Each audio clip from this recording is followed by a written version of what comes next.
কিন্তু অভিজ্ঞতা ছাড়াই আপনারা যেই কাণ্ড করেছেন, আপনারা যদি এই ধরনের যে করাপশনের বিরুদ্ধে, যে জান্নাতের টিকিট ইত্যাদি নানান কথাবার্তা শুনতে কিন্তু ভালো লাগে, করাপশনের বিরুদ্ধে আপনারা জেহাদ ঘোষণা করেছেন, এই যে কাণ্ডটি হয়েছে সেটা করাপশন নয়? যখন আমরা ভিডিওতে দেখছি একজন জিজ্ঞেস করছেন হুজুর আপনি কোন দলের, এগুলো কিন্তু ভিডিওতে দেখা এবং যাচ্ছে, বলছে ম্যানেজ করে নাও একটু। হ্যাঁ, ব্যাপারটি আসলে কি এটা তো বোঝাই যায়। একজন 16 বছরের একটি মেয়েকে নিয়ে আপনি এইভাবে, একজন এমপি, তার যে সামাজিক এবং রাষ্ট্রীয় অবস্থান, সেখানে কি এইভাবে গিয়ে তিনি বসে এইভাবে কথা বলতে পারেন? তার দরকার আছে আদৌ? এবং এই যে বিষয়গুলো আসলে কোন জায়গায় আমাদেরকে নিয়ে যায় এবং তাদের যোগ্যতা এবং দক্ষতা, রুচির মাত্রা কোন জায়গায়, সেটাও তো আমরা বুঝতে পারি। আমরা সামাজিক নৈতিকতার যে জায়গাটিতে আমরা খুবই খারাপ অবস্থায় পৌঁছে গেছি, কারণ আমরা সহিংস আচরণ করি, আমরা বিরুদ্ধ মত শুনতে চাই না, আমরা ভিন্ন মত শুনতে চাই না, তখন আমাদেরকে নাস্তিক আখ্যা দেওয়া হয়, তখন বলা হয় ওনারা ধর্ম মানেন না। ভাই, এই রাষ্ট্রে কি শুধু মুসলিমরাই বাস করবে, আর কোনো ধর্মের কেউ বাস করে না? আপনারা যে বলেন দিন কায়েমের দায়িত্ব আপনারা নিয়েছেন, ভাই আমার দিন তো আমার কাছে, আমার বিবেচনা, আমার বিচার তো আল্লাহ আমার সঙ্গে তিনি দেবেন আমাকে, বা আমার চাওয়া পাওয়া তার কাছে। আমি আপনার কাছে বা রাষ্ট্রের কাছে তো আমি চাকরি চাই, আমি রাজনৈতিক নেতার কাছে আমার গণতান্ত্রিক অধিকার চাই, আমার মত প্রকাশের স্বাধীনতা চাই। আমি আজকে যদি জামাতে ইসলামী একটি দায়িত্বশীল রাজনৈতিক দল হতো, এই ঘটনা প্রকাশের সাথে সাথে এই এমপিকে পদত্যাগ করতে হতো, দ্বিতীয় কোনো আলাপ সেখানে হতো না। আপনি একটু 70 বছর বয়স্ক একজন মানুষ, আপনি সে গিয়ে 16 বছরের একটি মেয়েকে সুপারিশও করছেন, আবার দ্বিতীয় স্ত্রী হিসেবে তাকে পরিচয় দিচ্ছেন। এখানেই তো অনেক শুভঙ্করের ফাঁকি দেখা যাচ্ছে। আপনার যেখানে সকল মানুষের দায়িত্ব নিয়ে আপনি সেখানে গেছেন, আইন প্রণয়ন করবেন, আপনি আমাদেরকে নৈতিকতার শিক্ষা দিবেন, সেটা কোন নৈতিকতার মধ্যে পড়ছে? আপনি দেখুন যে আমরা যখন জুলাই সনদ নিয়ে কথা বলি, রাষ্ট্রীয় সামাজিক বিভিন্ন সংবিধানের সংস্কারের কথা আমরা বলি, আমরা নৈতিক সংস্কারের কথা কি আলাপ করি? আমাদের নৈতিকতার একটা পার্ট কি এই রাষ্ট্রে থাকবে না? আমরা সিনিয়রদের সম্পর্কে যেভাবে কটূক্তি করি, যেভাবে শ্রদ্ধেয় নেতাদের মূর্তি ভাঙি, বুলডোজার দিয়ে বঙ্গবন্ধুর বাড়ি ঘর ভাঙি, এখন আমরা যখন খালেদা জিয়ার বাড়ি থেকেও তাকে বের করে দেওয়া হয়েছে আওয়ামী লীগের সময়ে, টেনে হিচড়ে বের করে সেই ক্রন্দনরত ছবিও তো আমরা দেখেছি। এই যে রাজনৈতিক যে আমরা জেদাজেদি দেখেছি, সেটার অবসানে কি 24শে গণ অভ্যুত্থানের পরে আমরা চাইনি? আমরা যদি একসাথে টেবিলে বসে আলাপ করতে পারি, ভাই তো আর এই অপকর্ম করেননি, তিনি কেন তার পক্ষে হয়ে আজকে কথা বলতে হচ্ছে? কারণ রাজনৈতিক সংস্কৃতিতে ওই অপসংস্কৃতিটি ঢুকে আছে। তারা তো প্রত্যেকেই এই অপরাধী নয়, তাহলে একজনের অপরাধী আর এরকম অনৈতিক কাজে অনৈতিক আচরণ। দুঃখিত, আমি প্রত্যাহার করছি, আমি ক্ষমা চেয়ে নিচ্ছি। নৈতিকতার স্খলন সবার হয়নি, কিন্তু আওয়ামী লীগ দলগতভাবেই কিন্তু 24শে ওই হত্যার সাথে মত দিয়েছে এবং সবাই সমর্থন দিয়েছে। ইনফ্যাক্ট আজকে যখন আমরা আলোচনা করছি, তখনও পর্যন্ত আওয়ামী লীগের কোনো পর্যায়ের নেতা কর্মী থেকে শুরু করে সমর্থক পর্যন্ত কেউ বলছেন না যে এই কাজটি ঘৃণিত, এই কাজটির জন্য দুঃখ প্রকাশ করা উচিত বা ক্ষমা চাওয়া উচিত। এই মানসিকতা এখনো পর্যন্ত আওয়ামী লীগের কোনো পর্যায়ের কর্মী সমর্থকদের যেহেতু জন্ম নেয়নি, যেমনটি 1971 সালের অপকর্মের দায়ে জামাতের কোনো নেতা কর্মী থেকে সমর্থক পর্যন্ত কেউ মনে করছে না যে বাংলাদেশের স্বাধীনতার বিরোধিতা করা একটি অপরাধ ছিল, এটার জন্য তাদের আসলে সরি হওয়া উচিত। এই দুইটি দলেরই কিন্তু সমান, দুইটি দল, একটি হচ্ছে ধর্মীয় উগ্রবাদ, আরেকটি হচ্ছে মুজিববাদী ফ্যাসিবাদ। দুটি কিন্তু মৌলবাদী, দুটিরই কিন্তু একটা মূল ধারা আছে। একটা মুজিব যা বলেছে তার উপরে তার সেটি বাইবেল, তার ডাইনে বামে যাওয়া যাবে না। আরেকটি হচ্ছে মওদুদি যেটা বলেছে তারও ডাইনে বামে যাওয়া যাবে না। দুটি মৌলবাদী দল, দুই ধরনের মৌলবাদ, একটা এবং দুটি ফ্যাসিবাদী রাজনৈতিক দল। একটা হচ্ছে মুজিববাদী ফ্যাসিস্ট, আর একটা হচ্ছে মওদুদিবাদী ফ্যাসিস্ট রাজনৈতিক দল। সুতরাং এদের কাছে মাহবুব আজিজ ভাই আপনি ক্ষমা প্রত্যাশা করেন, অপরাধ বোধ স্বীকার করবে, এটি প্রত্যাশা করাটা অমূলক। তার চেয়ে বরং এই সময়টাকে ধরে আমরা সামনে এগোই, যে আমরা আসলে জনগণরাই সিদ্ধান্ত নেই, আমরা জনগণ সিদ্ধান্ত নেই কি করে আসলে দেশটাকে বদলানো যায়। এখানে একটু আপনি যে প্রসঙ্গ করেছেন, যদি একটু অনুমতি দেন আমি একটু বলি। অবশ্যই, হ্যাঁ অবশ্যই সংক্ষেপে বলবো একটু, এটা খুব গুরুত্বপূর্ণ একটি প্রসঙ্গ। উনি বলছেন জনগণই সিদ্ধান্ত নেবেন, এটাই হচ্ছে কথা, জনগণকে সিদ্ধান্ত নিতে হবে। আমি আর উনি মিলে বলে দিতে পারেন না যে একটি দলের 3 কোটি বা 4 কোটি লোক অপরাধী, এটাকে জনগণকেই সিদ্ধান্ত নিতে দেন। এবং আমি শেষ করি ভাই, ডক্টর ইউনূসের সরকার যখন একটি নির্বাচন করলো, তখনই যদি এই ভোটটার ব্যবস্থা হতো, তখনই কিন্তু লাল কার্ড দেখিয়ে দিত জনগণ। সেইটা কেন দিলেন না? এত ভয় কেন? ভোটের ভয় পাবেন না। আর জবরদস্তির সমাজ আমরা দেখে অভ্যস্ত। আপনি এই যে বলছেন আওয়ামী লীগের সবাই মিলে খুন করেছে, ভাই 3 কোটি লোক খুন করতে পারে না, এটা আপনি বলতে পারেন, এটা আপনার সমর্থন কাকে বলে?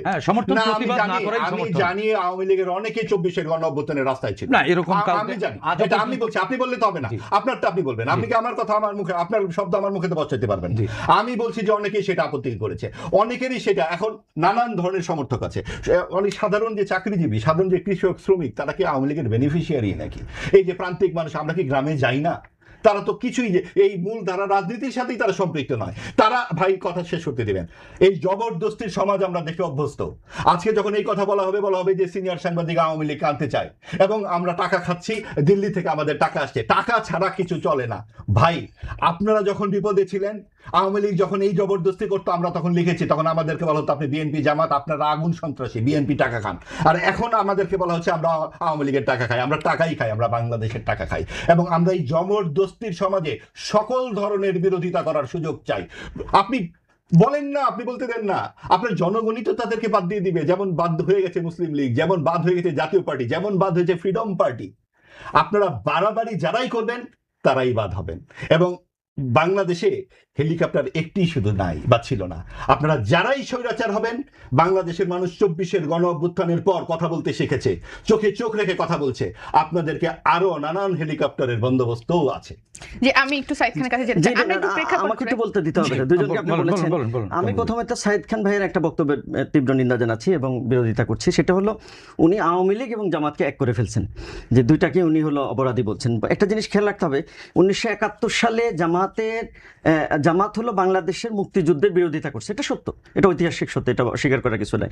কিন্তু 71 সালে ইয়াহিয়া এবং টিক্কা খানরা যে গণহত্যা করছে সেটা জামাত করেনি। তার মানে সাইদ বেরা ইয়াহিয়া এবং টিক্কা খানদের গণহত্যা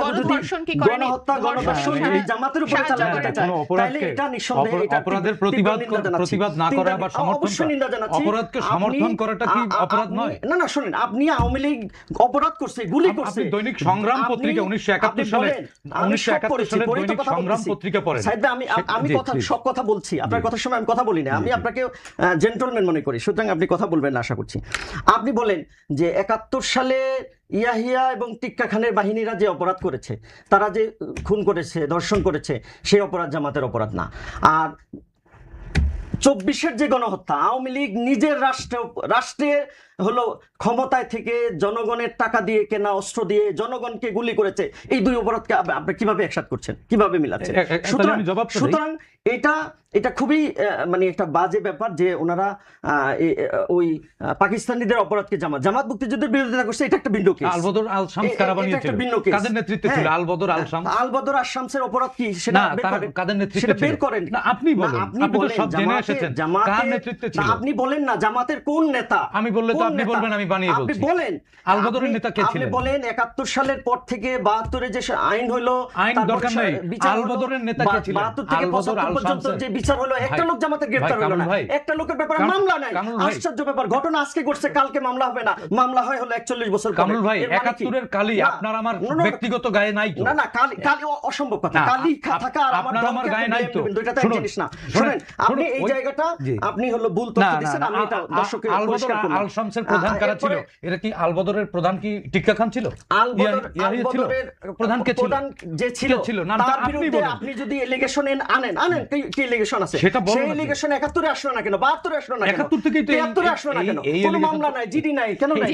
এই এলিগেশন তো চলছে, সেটা নাই কেন? আমি বলেন, কেন গ্রেফতার হলো না, কেন হলো জিডি হলো না, কেন মামলা হলো না? কে বলেছে মামলা হয়নি? না, কার বিরুদ্ধে মামলা হয়েছে? কার বিরুদ্ধে হয়েছে বলেন? এই যাদেরকে আপনি ফাঁসি দিলেন, আমাদের দবদবে সাদা পরিষ্কার চিৎকার করলে কি ইতিহাস মিথ্যা হয়ে যাবে? নো, ইতিহাস তো আপনারা এখানে বসে বসে ভুল শিখাইছেন জনগণকে। কি ভুল শিখাইছেন? আপনারা তো জানেনই না ইতিহাস, সব জানি আমরা। তাহলে 71-এ আলবদর আল শামসের নেতৃত্বে কারা ছিলেন? আপনি বলেন, যে 10 জনকে আমাদের যে 10 জনকে ফাঁসি দিলেন, এই 10 জনের কার বিরুদ্ধে 71-এ 72 এলিগেশন আছে, 72 মামলা হয়েছে, জিডি হয়েছে, কার বিরুদ্ধে হয়েছে বলেন?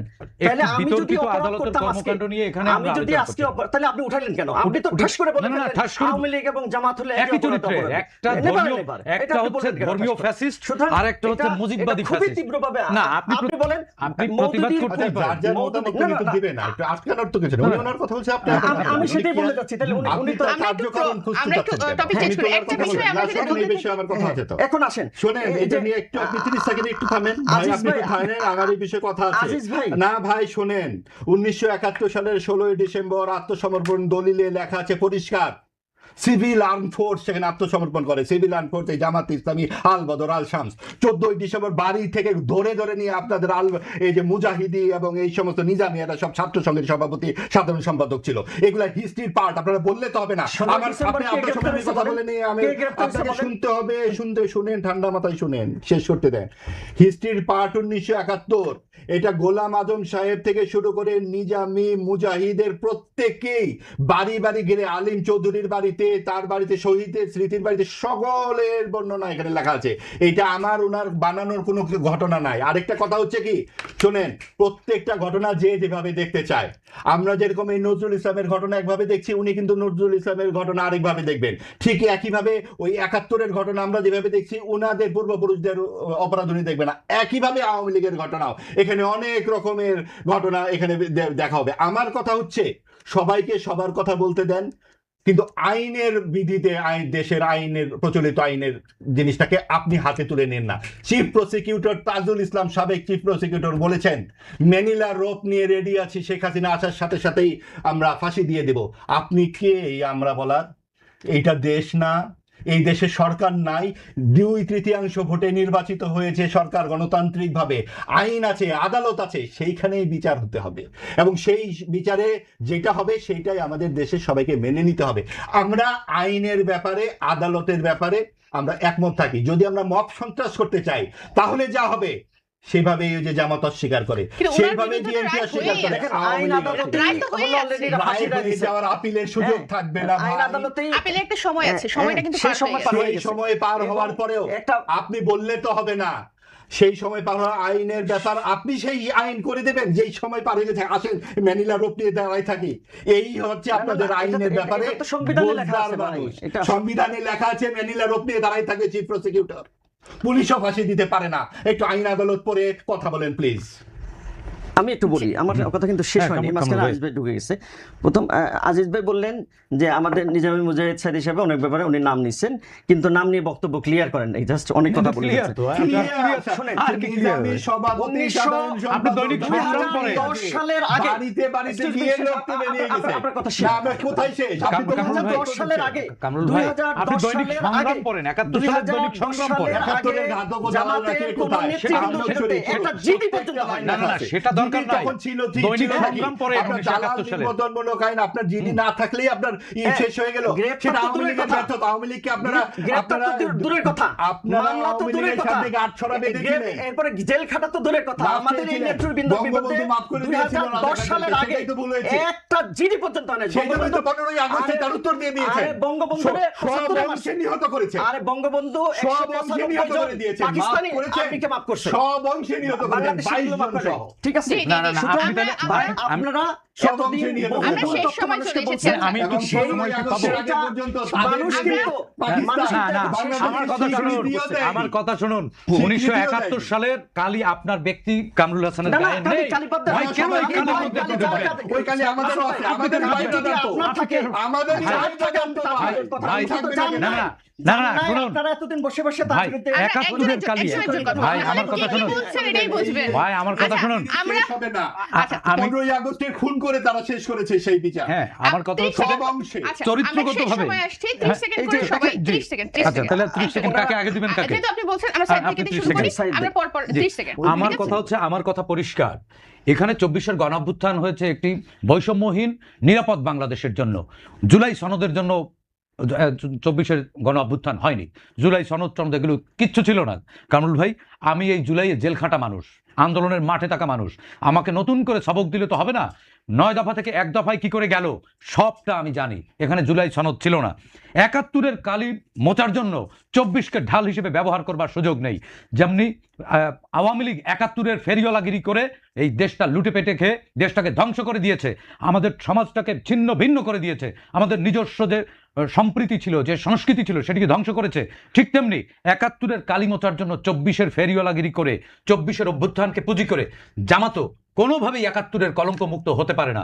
24 আওয়ামী লীগ একটি মুজিববাদী ফ্যাসিস্ট রাজনৈতিক দল এবং জামাত হচ্ছে মওদুদিবাদী একটি ফ্যাসিস্ট রাজনৈতিক দল যেটি ধর্মকে রাজনৈতিক হাতিয়ার হিসেবে ব্যবহার করে। সুতরাং বাংলাদেশের মানুষ জুলাই গণ অভ্যুত্থান করেছে এই দুই ধরনের ফ্যাসিস্ট মুক্ত একটি মানে বাংলাদেশ, বসবাসযোগ্য বাংলাদেশ গড়বার জন্য, যেখানে আজিজ ভাই বিরোধিতা করবেন, আমি আমার মতামত দেব, আপনি আপনার মতামত দেবেন। হ্যাঁ, এর উপরে ভিত্তি করে আমাদের সত্যের পথে বাংলাদেশে এগিয়ে।